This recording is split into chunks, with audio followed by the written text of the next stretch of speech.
G'day and welcome to episode 2 for the creation of our comic-inspired action RPG, Deadbeat Wizard. Now, we've been hard at work and have several developments since our last devlog, so let's go through each member and get started.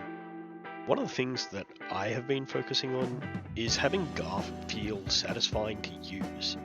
This has been a lot of little tweaks like adjusting his move speed, removing that look ahead, and having him flinch when hit.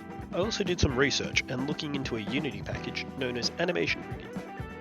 I wanted this to apply some basic IK to the arm for separate body to arm movement for aiming. It has been a learning experience and has had several interesting outcomes,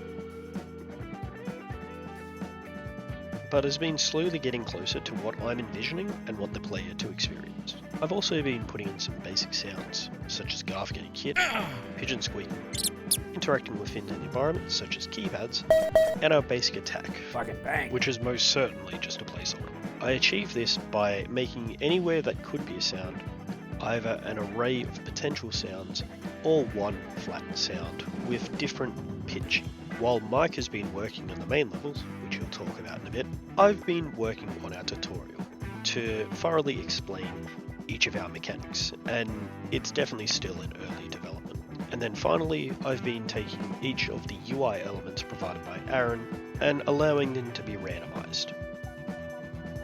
The main section of the game that I've been focusing on has been the level layouts, primarily the garden and maze section, and I've begun working on the basement workshops.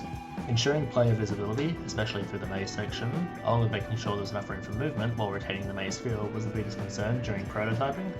However, due to how the level is pieced together, scaling the entire level either up or down is fairly straightforward and will help in both of these cases.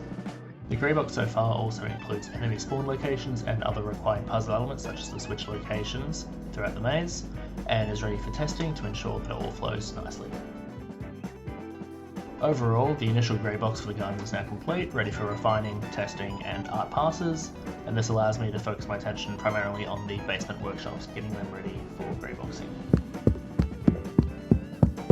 In the time between the last devlog and now, I have created the first pass for more enemy AI types. I then tweaked how all the enemies move so it feels better when it moves and looks at the player. I then created a system for traps so that we can swap out the trigger and effect, so a pressure plate can shoot spikes, throw acid, close the walls, whatever we needed to do. We decided to change the box spell to a chain lightning spell, which I made, and more tweaks for that will come later to better optimize the spell. I also changed the blink ability from a teleport to a dash, so it is less disorienting for the player.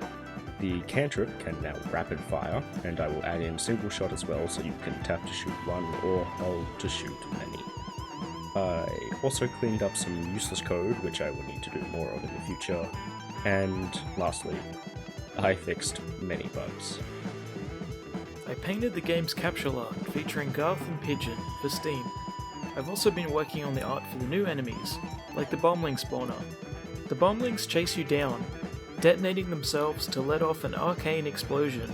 Dust bunnies are coughed up by old vacuum cleaners, swarming you and gnawing at your ankles. I drew some images of Pigeon for his dialogue pop-ups, with a few variations. I've also been working on spell icons and visual effects for the healing mojo, chain lightning, and the cantrip, which went from a bullet to a volley of magic missiles. Okay, thank you for joining us on this devlog update. We have social media which you can follow us on. We also stream on Twitch the actual progress and live development of the game, so if you want to see live work on Deadbeat Wizard, give us a follow there. Thank you, and we'll see you next episode.